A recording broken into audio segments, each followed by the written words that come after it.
Hello, Howard Owens of the Batavian here. Real excited today to have David Bellavia with us for an interview. Of course, you know him as most recently as a Medal of Honor winner, but before that, he was involved in local politics, ran a couple of times for the NY27. He's also been a talk show host, news show host in Buffalo at WBEN, right, David? And That's right.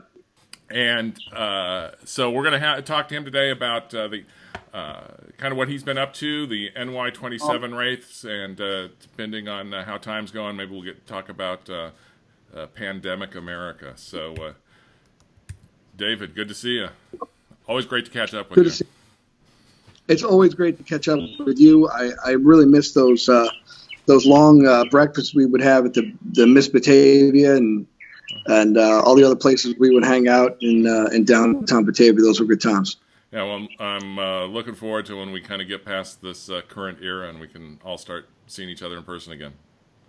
So, Right. Yes. It's crazy to think in those terms, but that's the life we're in right now, isn't it?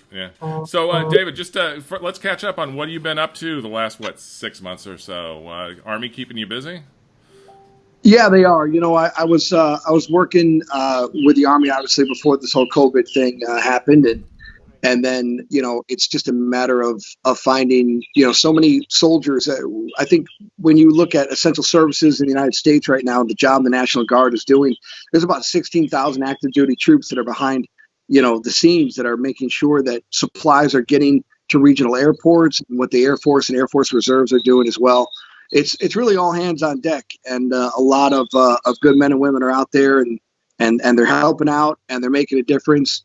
And it's you go from just helping recruiting and working on on sort of the periphery, but you start to really see this is a lot of these generals that are making these decisions right now are some of the sharpest minds we have in this country. And we tend to look at the military only in kinetic fighting, what they do on the battlefield, but situations like this with coronavirus, you really see leadership and folks. General Shaughnessy, General Paul Funk over at TRADOC, he's in charge of every single school that the Army has to offer.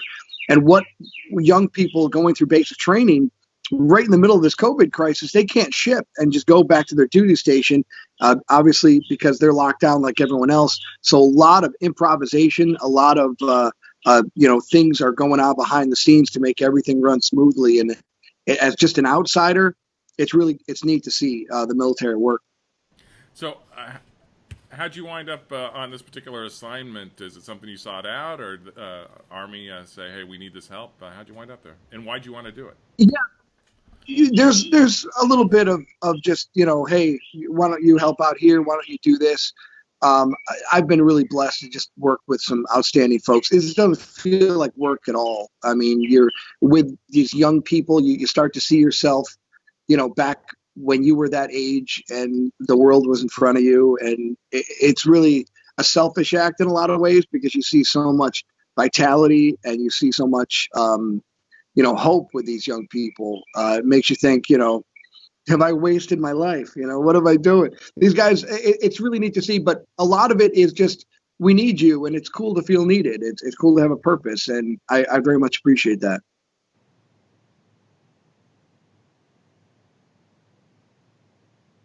Excuse me. We talked about National Guard the other day a little bit. One of the things I thought about is I think a lot of people they misperceive the National Guard as kind of a military thing, but it's so much more than that. And I think you're showing that.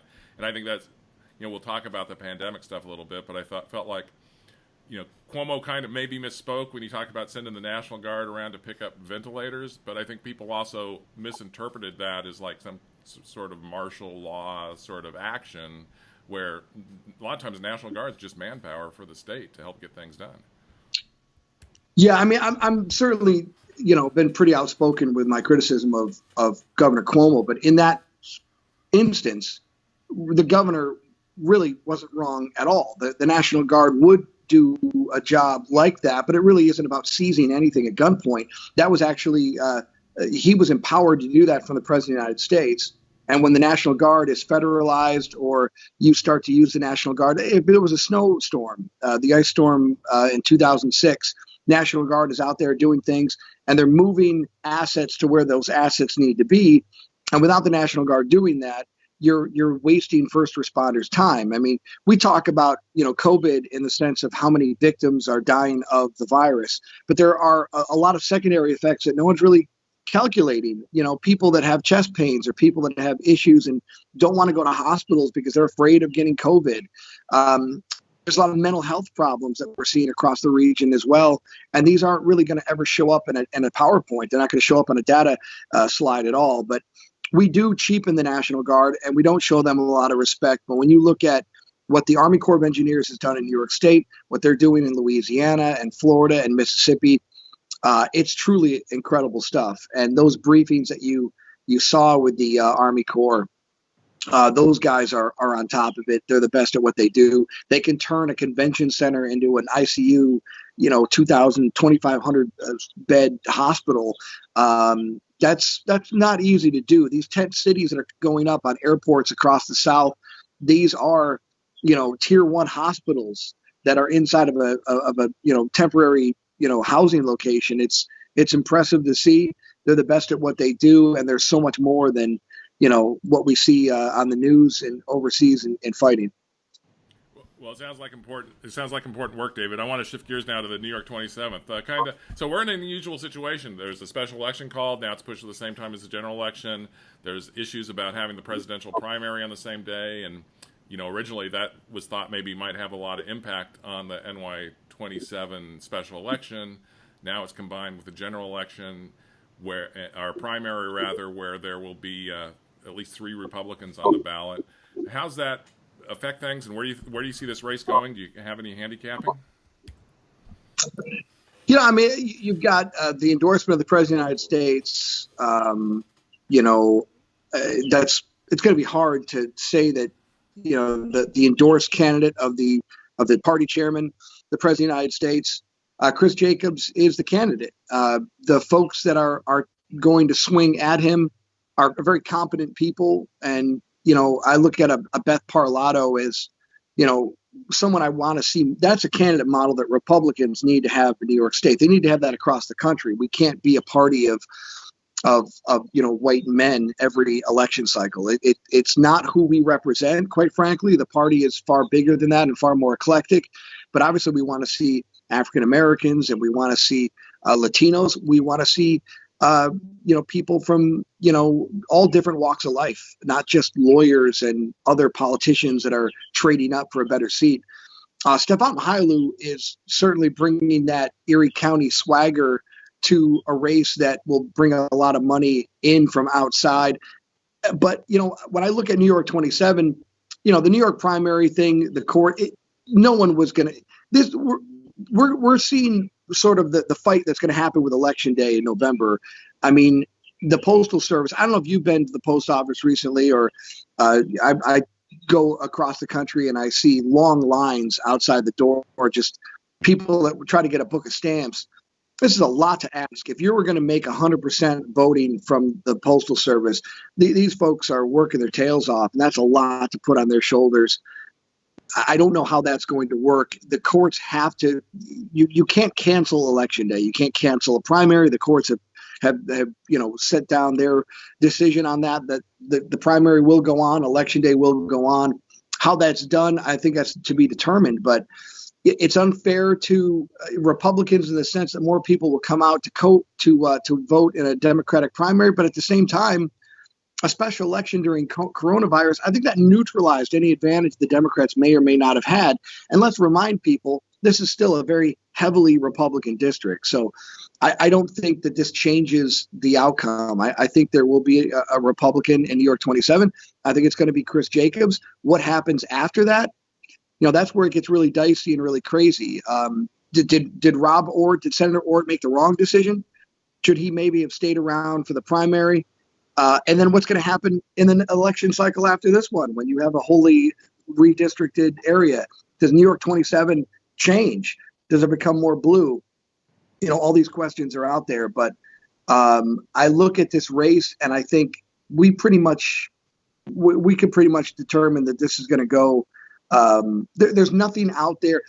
Again, I put everything on Nate McMurray, who, is not. I don't know who this Nate McMurray is. You know, I respect him. I consider him someone that, you know, I get along with. I just don't understand what trajectory he's taking right now. It's confusing to me because there is a spot right now for a blue dog Democrat. I know a lot of people think that that's extinct. The John Glenn's of the world are no longer in existence. The Daniel Patrick Moynahans are dead like disco. But in this district, you have to be a purple, moderate, blue dog Democrat, and you cannot be carrying the AOC side of the aisle. You can't be talking reflexive. You can have criticism of the President of the United States, but you can't be reflexively looked at as someone who's just going to be a contrarian to everything that Trump says. You have to answer to the gun argument. And right now, a lot of people are upset. There's space right now for Nate McMurray to land knockout blows and go against Governor Cuomo, to talk about the way upstate New York is being treated versus downstate. He's disqualifying himself from the credibility in that argument by looking like he is, you know, far left than what I actually believe Nate McMurray is. You kind of are touching on this. I feel like Nate is not quite the same candidate he was a couple of years ago, where he was kind of this more moderate, even taking some conservative positions, talking about admiring Ronald Reagan. And to follow his Twitter feed today is, I mean, it's a lot of a lot of praise for Elizabeth Warren type of far left programs. And you mentioned AOC. He's embracing that entire side while still trying to maintain that he hasn't really changed. Exactly. You know, you look at the way, you know, some folks have. Donald Trump has changed a lot. I mean, of our political discourse. The people that are sycophants that just support everything he does. There's people that just hate everything he does. But I remind people, Obama was no different. He was a very polarizing president. I found myself sometimes just saying, well, what does President Obama support? Well, I'm probably against it. Well, that's not really a good way to live your life. It's certainly not a good way to adjudicate any sort of, you know, journey on growth if you're just going to reflexively say, because of your previous policies, there were negative things that I disagreed with. You've got to take these things in their totality and start to realize that if you're going to represent a district, you're going to represent a lot of people that don't agree with all those you know, political ideologies. So how can you represent far right conservative gun owning Americans if you're going to automatically cheapen their stance on, you know, before there's an election? There has to be an appearance that you're going to work with the other side. The Nate McMurray against Chris Collins was a completely more electable candidate. If that candidate shows up now, I think he could do some damage. But that's not who he is. And I would have almost made the argument that Nate McMurray could have run as a Republican. He could have run as a left of center Republican in New York 27 and still got involved in this primary and done a tremendous amount of damage to what many people see as just folks that are, you know, in this for the wrong reasons or in it because there's an opportunity. How many people are in this race? You know, if Chris Collins, you know, is still a congressman, no one's going to primary a sitting congressman, not someone that had the power that Chris Collins had. But the real shame in this is that New York 27 has not had a representative for, you know, we're approaching 9 months of no representative. And that's without a conscience. How that could have happened for so long, a special election, a primary. We need representatives. We need representation, especially now when a lot is going to be cut up. If there's an infrastructure bill, you know, New York 27 is going to be left out. Now, when Tom Reed is going to give us a piece of what's coming to his district, we need someone in Washington. We need them there as soon as possible. And any hopes of the Democrats stealing New York 27, I think that is just impossible.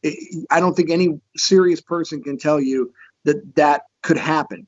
Now, in the primary, with a battle royal of all these different folks jumping in, that's possible too. Here's what we know: you know, Nate McMurray is gonna run in November. This special election, win, lose, or draw, you're going to see a lot of these same names coming up: conservative line, special election to a primary. What happens after that, and then of course redistricting? New York 27 is going to be in the news for a long time. So The do you think that a Democrat could, in these circumstances, win? Is Trump's popularity still so great that running against Trump is not going to really win you the election, or could that be a winning strategy for a Democrat in this district under current circumstances? Well, Trump is popular in this district for a plethora of reasons. But I don't think anyone's going to vote for a candidate based on the president. You're going to find that more people that support Trump are going to have some of the base principles that a lot of the voters in New York 27 have. But there's a way that you can oppose, the philosophy and the conduct of, an elected official, the same way that Chris Jacobs got elected with Obama as the president. I mean, there have been Republicans that have won elections in Erie County with a Democratic president, and a 2-to-1, voter registration. That's what they were up against. They still won. Obama didn't play a role in that. Trump wouldn't play a role in that. But you have to be a open-minded Democrat. You have to appear to at least understand the other side. You can't be at rallies. I mean, Russ Thompson is a lightning rod in the conservative movement in Erie County. The rally that was held in downtown Buffalo, we're not engaging that in New York 27. Why Nate McMurray felt the need to go after that side. Again, if he's working around the district, it's tough to campaign, obviously, during coronavirus. But before that, I just don't understand what the agenda is. Is this it for him? Is there a tomorrow? Because if you're thinking long term and you're playing long ball in this area, that is never going to sell. There is never going to be an AOC representative in New York 27. It's not going to happen west of Syracuse, quite frankly. It's a totally different demographic out here than it is over there. Even the Democrats that win elections here, Kathy Hochul did not run as Lieutenant Governor Kathy Hochul. She's afforded the opportunity to evolve on her stances on guns and everything else because of the ticket she's on and the group, the voting population of New York State and their politics. But when she was New York 26, Kathy Hochul was like Annie Oakley. I mean, she was basically carrying a firearm. She talked totally different. You look at even Kristen Gillibrand when she was in New York 20, a totally different candidate model than she is as a U.S. senator. And Nate McMurray cannot run as a populist liberal in an area that doesn't. Those people, those voters, just don't exist. I think a lot of people forget. I think Kathy Hochul's, I'm glad you brought her up. She's a great model of how a Democrat can win this district or this area. Right. She's a populist in that special election. She was a populist, anti-free trade. She picked up on the Jack Davis theme on that, and all about local community. And I think that's and she kind of had this. I'm talking to you from the kitchen of my home sort of appeal, and I think that's why she won. And then she kind of lost that running against Chris Collins. She went more with the traditional Democratic campaign. True, but that was a very close election. It shouldn't have been that close. Excuse me. I think one of the things that we talked about, it had been 2 years ago, but it was one of my favorite conversations that really opened my mind. I did a whole radio program after that phone call with you, that Jack Davis was really the precursor to Donald Trump. The election that Jack Davis ran in 2006 against Tom Reynolds was everything that you saw 10 years later, almost to the day, of what elected Donald Trump as president. It was China is the enemy.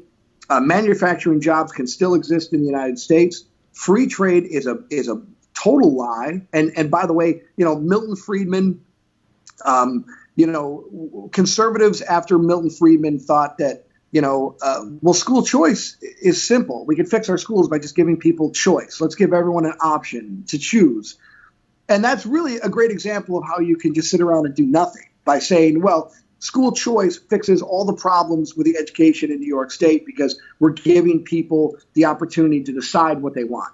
Unless, of course, you don't know what you want. And that's a very real possibility. Is that, well, what are charter schools and how does private schools work, and am I going to be able to move my child from this district to that district? It's not just as easy as a magic wand silver bullet approach that a lot of conservatives took in the 80s. And I think in the 90s, we were force-fed this romance of Ronald Reagan and the idea that free trade is the only way, that it works for our foreign policy, it works for our defense, but also it's what's going to open the doors to that, that Silk Road. We're going to get into China. We're going to unify Korea with free trade. And what we've seen is that, the best trade deals in the world will be exploited. NAFTA, again, blame Clinton. You can blame George H.W. Bush for NAFTA. It was his idea, ratified by Clinton, of course. But still, what have we gotten from free trade? What did we get from NAFTA? Areas like Lockport, New York, Harrison, Radiator, these were bustling areas, GM factories. You didn't need a college degree. You could work hard and have a skill that could keep your family fed, and you were needed in our society. And I think somewhere with the dot-coms and the bubble, maybe the stock market of the end of the Clinton administration, we really thought that the future of jobs were manufacturing is no good, working with your hands is not needed. We're a future of website developers and green energy, and that's all going to be done with free trade. And I'm sorry, but the numbers don't show it. And I think the real success of the Trump administration is using the Jack Davis model and doing it at a federal level, and manufacturing jobs will come back, and they are coming back. And until the virus, the economy was doing pretty well. I'm glad I remember the conversation about Jack Davis, and I think that's a part of American history that just totally only us up in Western New York kind of really recognize that, how he really he was definitely a kind of a precursor for Trump, and helped me realize that a lot of the anger at elites and free trade that we see here really carries across the country. Well, and they also, he was crazy Jack Davis for saying these things. It wasn't like, it was apostasy to conservatives to go against free trade. You didn't know what you were talking about. You didn't read the party talking points. And now, if you look at the Trump model, you could say whatever you want to about Trump, but that's not Ronald Reagan. Now, whether or not Ronald Reagan would even be electable today is another debate. But you can't make the argument that what worked in 1981 is going to work in 2020. And whether that's evolution, so be it. But looking back at that election in 2006, a very close election that a lot of people believe, had the ice storm not hit in 2006, Jack Davis would have been the congressman. It was a crazy set of circumstances that killed electricity in some of the most populated areas of Erie County for a very long time, right before the election. Tom Reynolds won the race. Tom Reynolds was a traditional conservative Republican, very powerful member of Congress in a year that absolutely the bloodletting that occurred in Congress with the Republicans in 2006, it led to Donald Rumsfeld's resignation, right? The day after the election, Rumsfeld resigned. Iraq became, the whole reason why people voted against Republicans. I think Jack could have won the 2011 special if not for that confrontation in a parking lot. That in our polls, he went from leading the race to third place pretty much within a week. But that just shows. I think that shows the success of what you're doing, obviously at the Batavian. But the rural areas, you could have ignored them, for 10 years ago and just said, well, they're going to vote the way they want to vote. Ontario County became the wild card. And, whether or not New York 27 continues to move east or whether it's going to go south in the redistricting, nobody really knows. They might just leave it alone.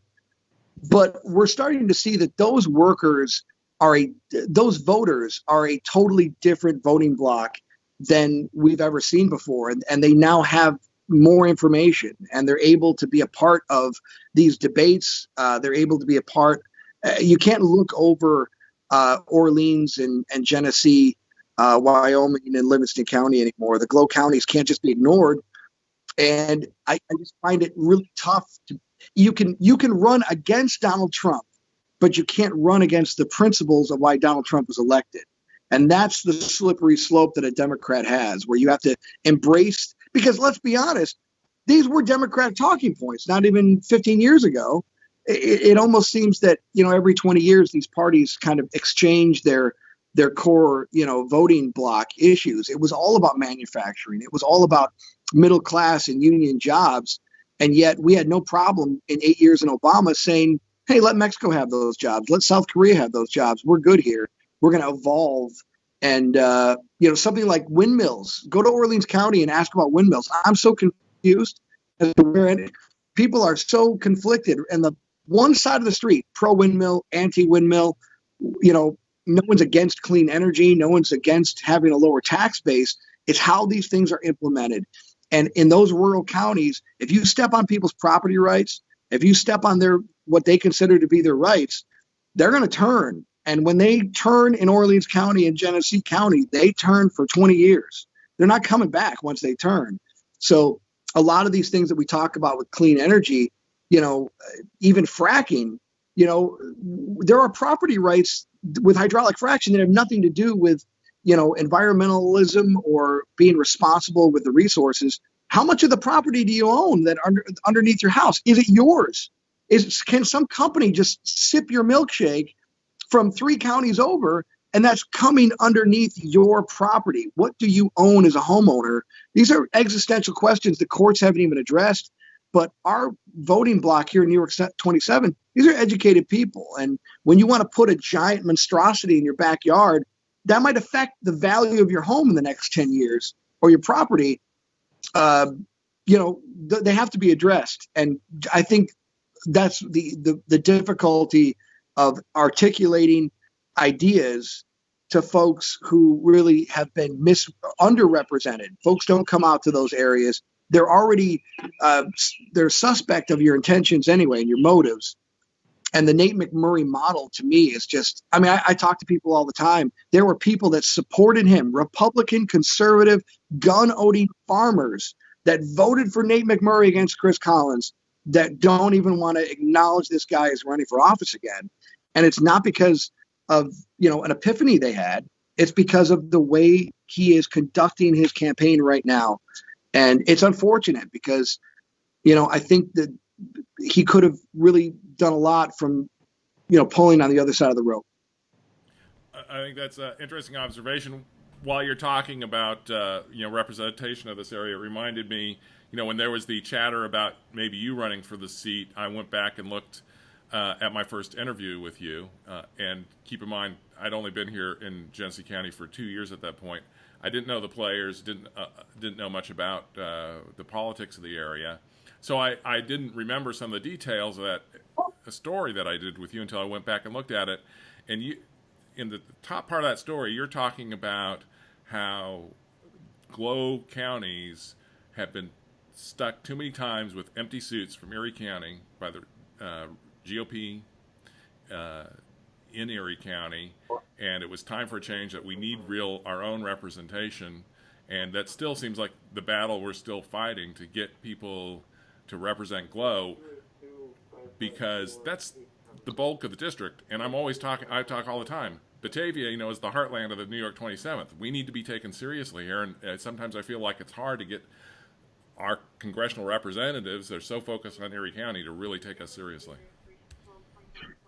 I think it would go a really long way to put a congressional office somewhere in that Glow area. Livingston County always ends up, because of the distance. First of all, it's a long day to drive this district and visit all the counties in one stop. The geographical, issue with just Dansville to Clarence, you've lost a day. Depending on when you decide to make that trip. And then you got Ontario County in there. So Livingston tends to be like the stopgap for the eastern end of the district. But I really think that you would be much better served by acknowledging Batavia, the role that Batavia plays. The media market makes New York 27 a very expensive race because you've got a lot of folks that are getting Rochester area TV, and the other group is Buffalo. So you're spreading that money across, 2 different ad buys, and that makes it expensive. And I understand self-funders are very attractive to the parties. The Steve Hawley campaign, I never understood why honestly, Steve Hawley presents the best stopgap between now and a redistricting. We know he's consistent. He's obviously a rural guy. He's got the Orleans, the Genesee connection, but he's the safest. He's a conservative. He's not. He's unapologetic about his politics, but he's been vetted. He's been around, and the criticism of Steve Hawley is, the same criticism every elected official gets. Charlie Nesbitt, who had that assembly seat, was the minority leader of the entire state of New York. Is that ever going to happen with another Orleans Genesee representative? It's sad to see that generation just disappear. And who's the next group that's going to come in and fill it? But I was very curious as to why Steve Hawley didn't get more momentum with the party chairman because of what he was representing. This isn't a guy who's going to stay in office for 10 years.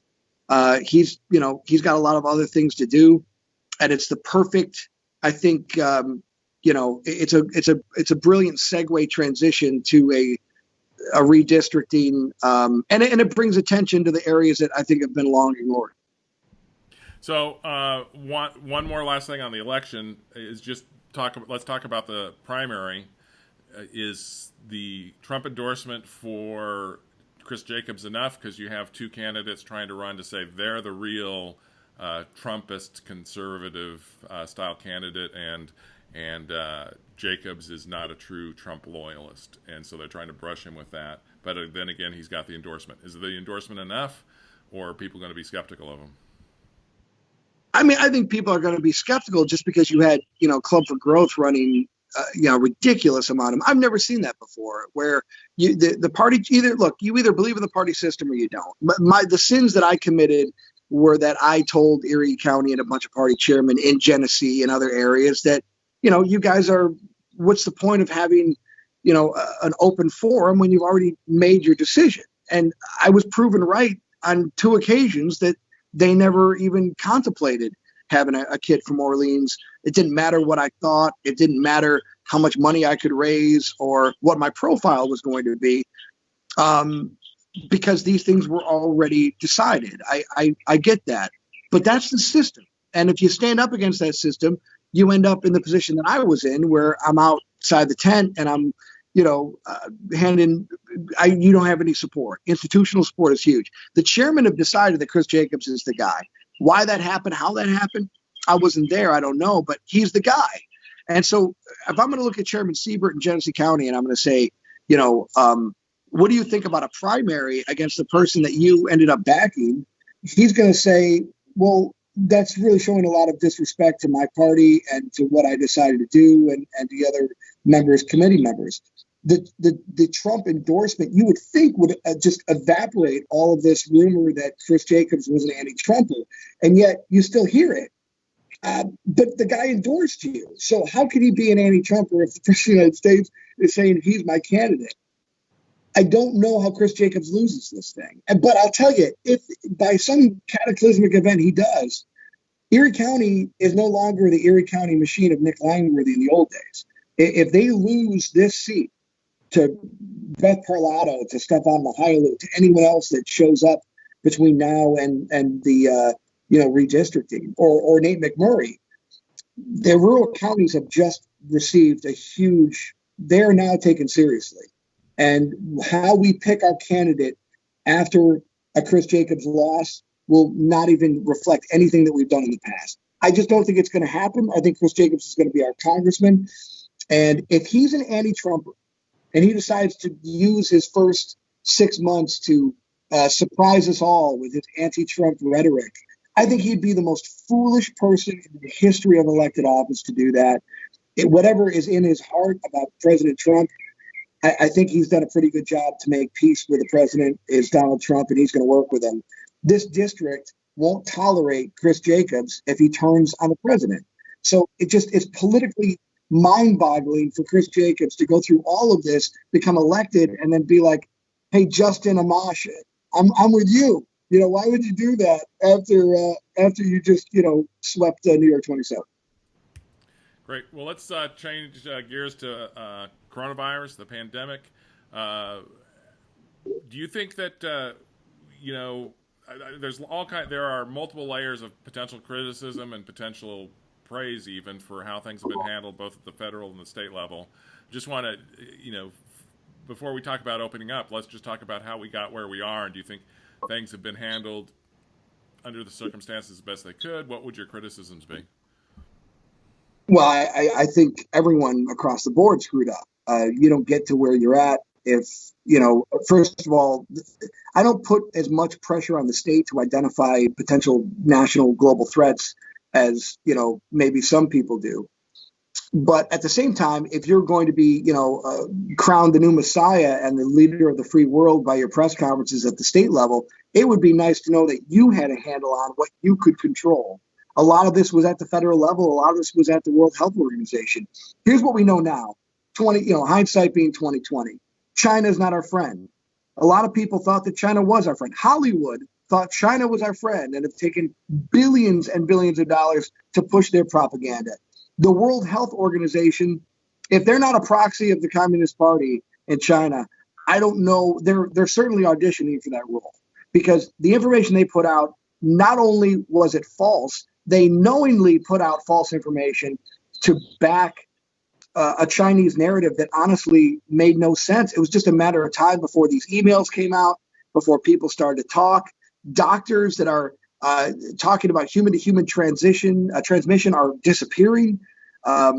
This is not the same culture. We talked offline about why some Asian countries were able to knock this out relatively without the pain and the attrition that we're taking in the United States. And a lot of people think, well, they had SARS, they've had other epidemics. They also have a different, that Constitution gets in the way of a lot of things like this. A free people are not, you can't wrangle them like cattle. And we're starting to see, I was doing the radio show and a hairdresser from Batavia contacted me, and she was saying, I can't wait till phase 2. I mean, my livelihood is gone. There's not enough money the federal government can give me to get the workers to be able to come up with a plan. You saw that hairdresser in Dallas, Texas.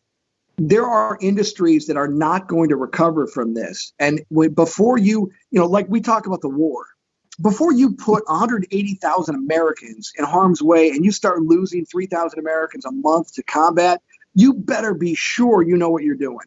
And you better be sure that the cause in which you are putting those men and women in harm's way is just and noble. Nobody can tell you at the state or federal level if the decision to shut down in the totality in which we shut down was the right thing to do. And that's alarming when we have 15% unemployment and we've got over 22 million Americans without work right now. It'd be great to know that you had all the facts before you made that decision. I think there's so much that, scientists still don't totally understand this virus and its immunity and its how much it will mutate, and there's still open questions about how you actually get infected. There's a lot we don't know. One of the things you kind of hit on this, when you mentioned the hairdresser, Jacob Solomon from Reason Magazine had a column, I think yesterday, that I read, criticizing Cuomo for his moral position that there's no cost worth losing even one life. That whatever the cost, we have to protect every single life.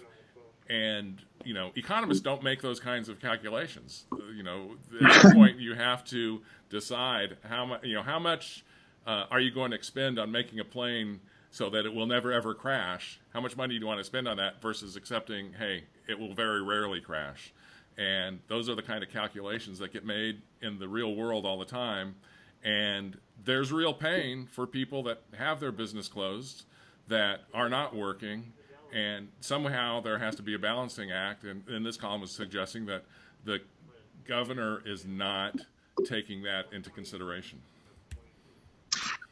I find it, there are so many absurd, the hypocrisy is in real time. And there are some journalists doing a fantastic job. And there are just some journalists in the Albany capital area that I don't even know what they're doing. I really don't. If you listen to Liz Benjamin, it's almost like she's hearing a totally different press conference than the people are hearing. Nobody is asking any question of Governor Cuomo. What do we do? Are we going to put people in jail for not social distancing? We can beat them with batons. We're seeing video to that. But if you're going to put people in jail for not adhering to the edicts of how to protect themselves from coronavirus, then why are we letting people out of jail because of coronavirus? I mean, there has to be a consistency across the board.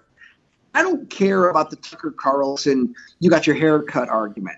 I don't care that Chris Cuomo's brother wants to, videotape himself doing deadlifts. And, to me, that's popcorn. This is affecting real people. And you have to show the slightest bit of empathy to upstate New York. And, a lot of people look at that rally in Buffalo. And even if you don't believe that rally had any impact on what the governor has decided to do or the way he's treated upstate, it's horrible timing that the day after that rally, he shows up at Roswell Park. And it's horrible timing that the day after that rally, he's not talking about Western New York every single day in his press conferences. There's a sense that people are at a boiling point. And the reason why they're at a boiling point is because I'm supposed to believe that everything you're screaming about, Trump is... he can't manage this thing. The federal government has made so many mistakes. There's inconsistencies across the board. The press conferences are obnoxious and they don't give us any information. And yet it takes until April 29th for you to determine that you need to sanitize your subway systems. A story that is circulating right now isn't just that Governor Cuomo is responsible for all the nursing home deaths by not correcting what is obviously, I think we can all now look at Howard Zucker's Department of Health order that they can't turn away, COVID patients from nursing home. That's a reason why you have tens of thousands of dead people in nursing homes. You can make a direct connection to that. But now people are starting to say New York State and their mismanagement of corona is why the rest of the country is infected. I'm sorry, but if that is being picked up by an Iowa, news station, if that's what's being carried in Texas and Florida, why isn't the New York State Capitol journalism pool, these journalists, putting more pressure on Governor Cuomo? Because there is just no accountability. Superstorm Sandy, there are people that still haven't recovered from that. The Long Island Power Authority didn't even have a board of directors before Superstorm Sandy. They talked about mitigation of what could happen after the storm for 39 seconds on the record. LIPA was looked at as the worst. JP Power said that they were the worst run utility in the entire country in 2012.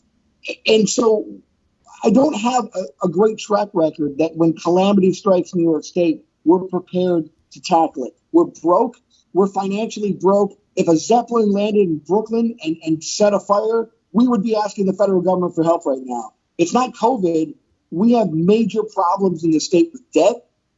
All these administrations, all these authorities, they're not on the books. Our municipal bond debt's not on the books. You're talking about a $15 billion gap, Howard.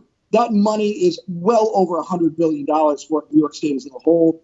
The federal government cannot be responsible for bailing out county and states. And if you did choose that that's what you needed, then you wouldn't be screaming for 30,000 ventilators. You shouldn't have asked for the USS Comfort or the Javits Center to be converted into a 2,500 bed facility that you never used. I mean, at one point, you got to look at someone and say, you have no control over your state. You don't even know what you want.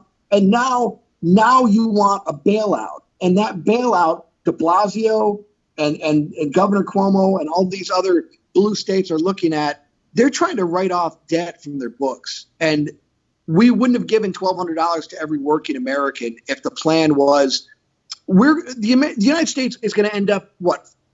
What do you think the final number is on our national debt after COVID? Well, what are we at? 20 trillion now or something? We're at 20 now. Yeah. So I think it's going to be 40. So if I'm Donald Trump and I want to forget the election, this is about America. It's not about politics. I go to China. I bring 2 fleets in the South China Sea. And I say, here's the deal. We'll forget this whole coronavirus thing. You're going to wipe out 80% of that debt. You're going to eat it. The game's changed. You've killed, at the end of the day, maybe 250,000 Americans. You're horrible stewards. You manipulate our currency. You don't honor our intellectual property. You built a Six Flags amusement park out of islands to serpentine traffic in the most highly trafficked seaway in the world, in the South China Sea. We've let all of this go. North Korea launching bottle rockets over Japan and South Korea. We've ignored it. Here's the deal. It stops right now. You're going to eat 80% of this debt, and let's go back into our corner and fight it out, because nobody wants war, but China has to be accountable for this. This is just unacceptable. You talked about the media, and I'm going to go on a little rant now, and we kind of talked about this the other day, because I'm very frustrated with the Albany press corps and the way they've treated Cuomo. I don't think they pressure him enough. They're not aggressive enough. They don't assert themselves enough. They kind of kowtow to him, and there isn't enough skeptical questioning. He's put so much emphasis on antibody testing, but we've seen nothing to tell us whether these antibody tests are reliable and really giving us the results that he says that they're giving. We don't know what the selection bias is. We don't know what the false positive rate is. Nobody's asking those questions. You brought up a bunch of issues where nobody's asking the governor tough questions. I know there will be Trump supporters out there that don't want to hear me say this, but I'm a big fan of Jim Acosta or Paula Reed and the way they go after Trump. Why isn't anybody in the Albany press corps putting that same kind of pressure on Cuomo? I believe that's what a reporter's job is. That's what you've seen me do, say, with Chris Collins. If you were the elected official, as much as we're friends, I'd be putting the same pressure on you. I don't understand why our Albany press corps is not tougher on Cuomo.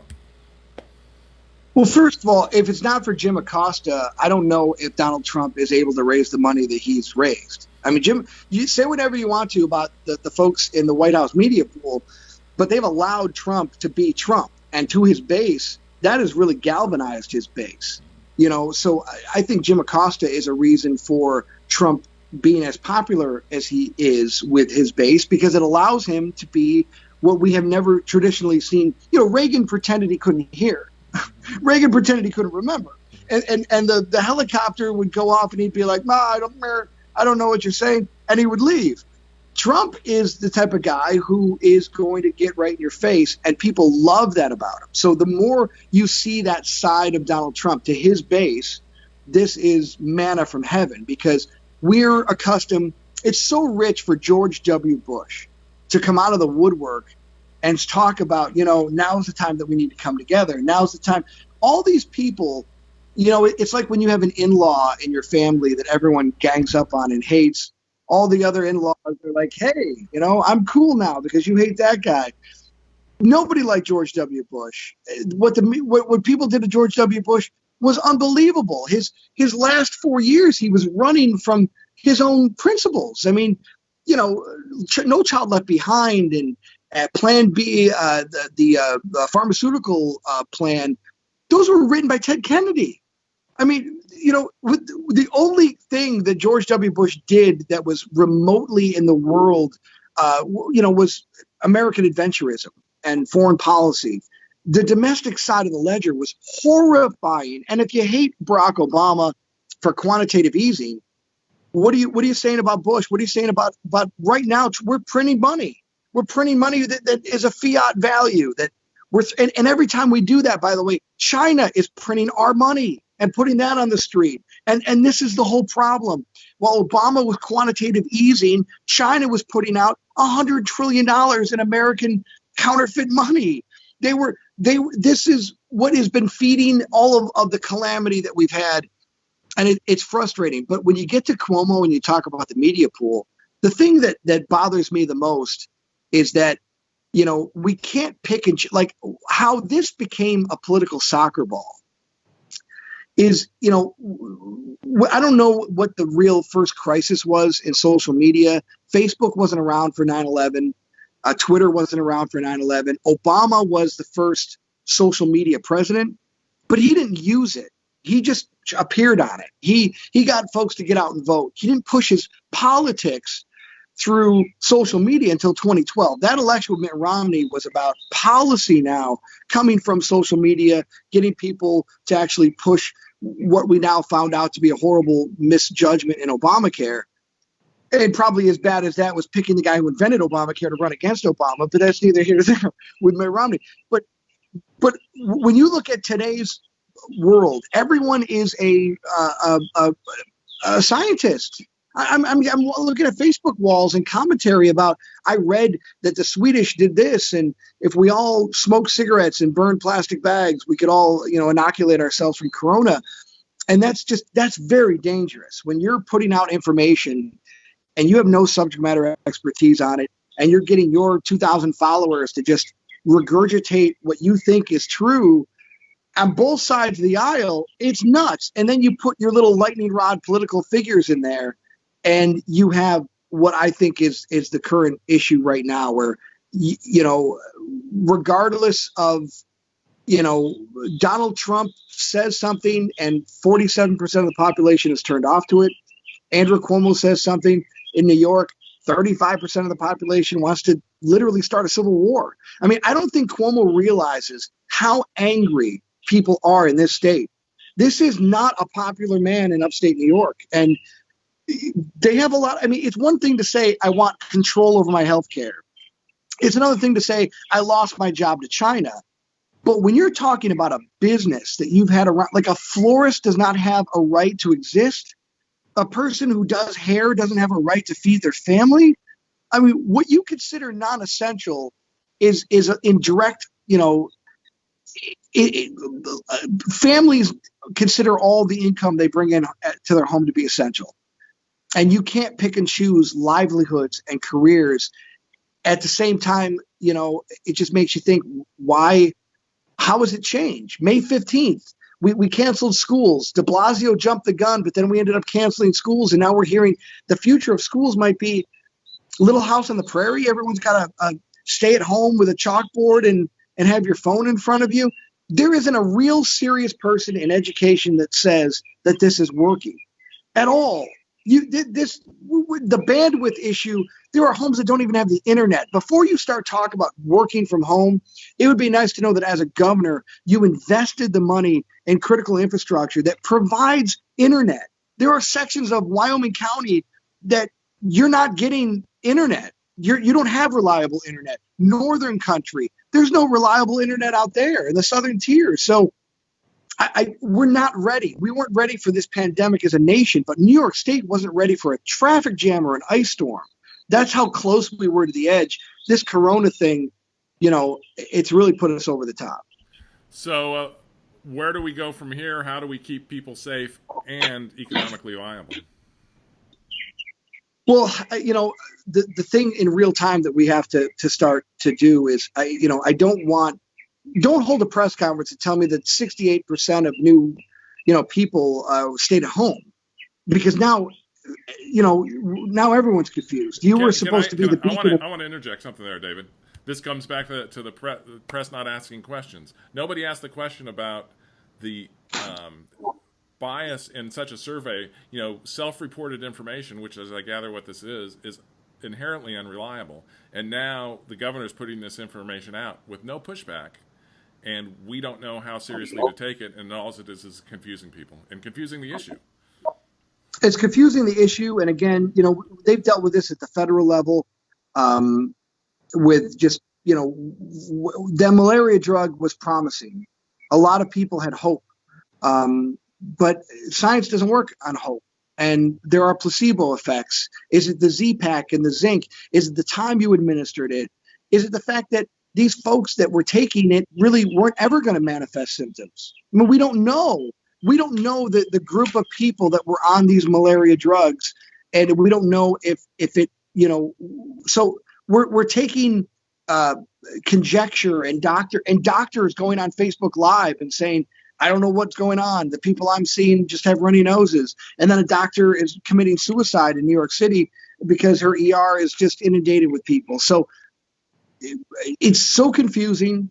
A lot of people have to show responsibility, and if you want to be taken seriously. But my whole thing is that once you cross the line and you've tried to foment civil war, or you tried to, go nuts and say that this is a fake, or this is the worst thing that's going to kill millions of people, you're done. you should be off the island. Like, it's hot potato. You can't speak anymore. I don't know.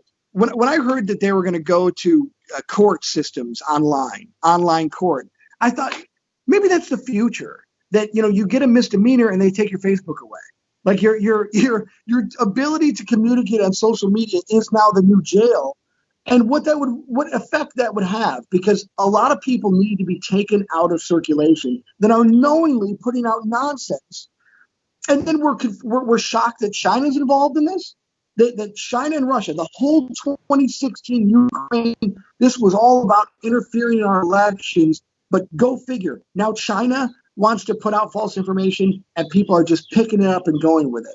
I'm supposed to believe that Dr. Fauci from 1984, he's the most respected man in his field, but he has been running around like Robin Hood, stealing patents from people and enriching himself, and all the reasons why people can legitimately say that we didn't take HIV/AIDS seriously, for the prejudice and the anti-gay. This was a gay cancer and it didn't affect anyone else, and how black people were disproportionately affected by AIDS, how Africa was disproportionately affected by AIDS. And then we see the solutions are increased circumcision, safe sex, education. There's so much more outside of these pandemics than just a scientist coming up with a vaccination, which, by the way, never happens.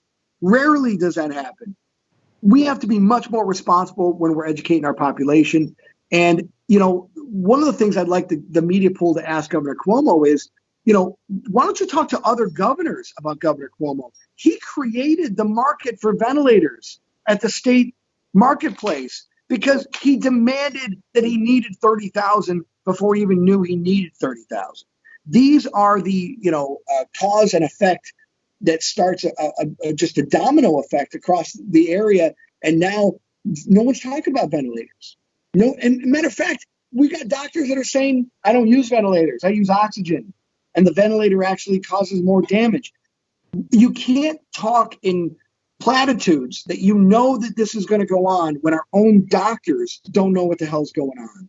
So maybe less politicians need to be holding press conferences and more medical doctors need to be holding press conferences, because the information I got from the Army Corps of Engineers and the information I get from the Surgeon General and the CDC and doctors are far more important to me than hearing from Mark Poloncarz, Andrew Cuomo, or even President Trump, to be honest with you. Well, I think New York Times and the Times Union need to be having their science reporters in these press conferences instead of the political reporters. I think that would help a lot. Something you kind of just hit on, one thing I think about, conservatives always talk about, personal liberty, personal responsibility. It goes hand in hand. And to me, that's one of the keys to open this up. Stop spreading conspiracy theories, as you're kind of hit on, and take personal responsibility for your conduct. Wear a mask, social distance, do everything you can to help protect other people, because that's a personal responsibility issue, and isn't that something conservatives should believe in? Well, I think, it's funny when people say, one life is paramount, one life is so important, we can't just throw one life away for the greater good. As a veteran, you're thinking to yourself, well, that's not what you signed up for. I mean, how many people are killed just loading up a train to train? You get a railhead, you throw your tanks on there, the chain breaks, 2 soldiers die, and that's just for a training exercise. It's not to go to war.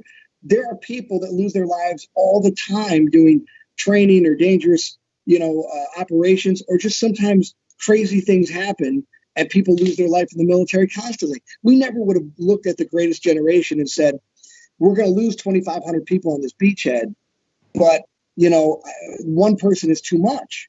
I mean, there has to be a discussion, a sobering conversation to have to say, if we stay at home and we die, if we go in public and we die, if people aren't using their masks properly and they die, what can you do? We've been talking for generations about the fact that there's a cross-section of America that won't believe any evidence that you show them.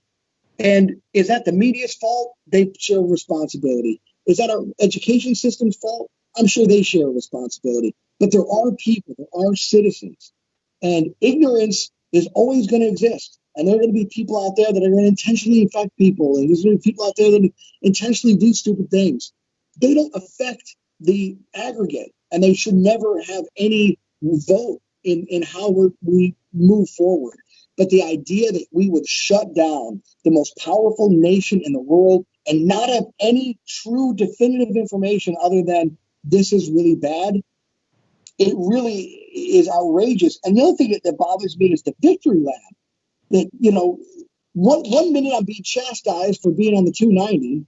The next minute, everyone is saying, we save lives by keeping people at home. Which one is it?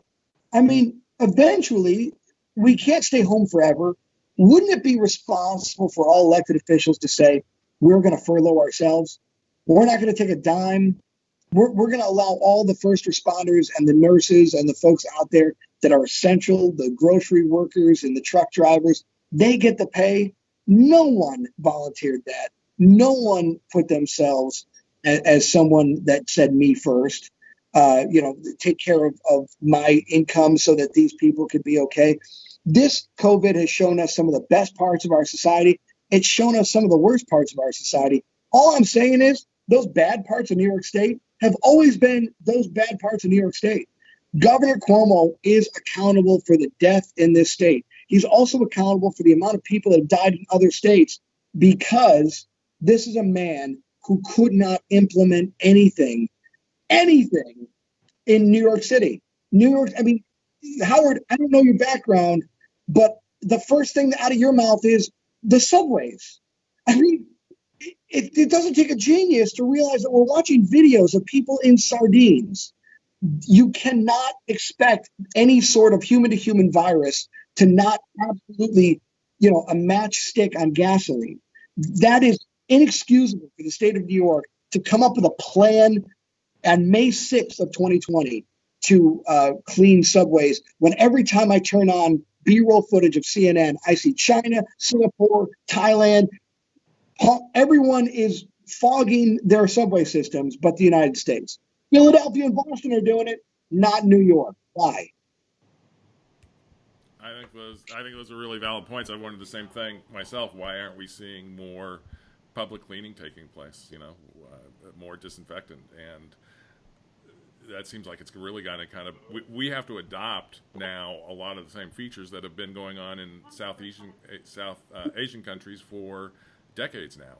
Mask wearing, keeping everything clean and wiped down, and crews just dedicated to doing that. And again, the left-wing, right-wing thing, Gavin Newsom, look at California. Look at Washington State. I mean, these are left-wing blue states and you're going to make the argument that more Chinese people came through JFK than LAX or San Francisco Airport. Come on. These are the biggest Chinatowns in the country are the population on the West Coast of the United States. Why aren't they dying in the numbers that New York State is dying? I mean, these are legitimate questions that have to be asked. And I can't, I voted for Trump, so everything Cuomo does is stupid. And I voted for Cuomo and everything. Again, all that removed. Be critical of your government. But we fought the revolution during smallpox. And we fought World War I during the flu epidemic. And journalists were told in 1918 that you were unpatriotic if you talked about the flu pandemic during a time of war. It was the Spanish flu because Spain was the only country talking about it. It didn't originate in Spain. The king of Spain had the flu. He recovered from it. The Spanish media they were isolationists during World War I. So they talked about the flu instead of World War I, and everyone called it the Spanish flu. But those are lessons to be learned. You can operate and be open and free and be difficult and ask tough questions, but it has to be consistent. And right now, I don't see that. I see good governors and bad governors and good presidents. And wouldn't it be great if Obama was president? Really? I mean, that's what we're going to talk about right now. He's never going to be president again. No member of the Obama family will ever be on a ballot again. Why are we talking about that? Instead of let's talk about the best way that we can mitigate this thing, save lives, get back to normal. It's sick. Well, David, we've been at this an hour. We've covered a lot of ground. I appreciate your time. I don't want to take up any more of it. Right. So Well, we'll probably take up 2 hours of it when I call you after this. So. yeah, David, always a pleasure to talk with you, and I can't wait till we can get together for breakfast again. I look forward to that, Howard. Thank you for doing what you're doing. And again, you've really changed a lot with what you do at the Batavian, how other people are reporting, and the model, what rural Americans can do. It shows a lot of hope and promise, and I encourage you to keep doing it. Well, thank you very much. So this is All Howard right. Owens with the Batavian signing off. You all have a good weekend. 4 o'clock is the press briefing, and we'll be ready for that. And I'll see you all then.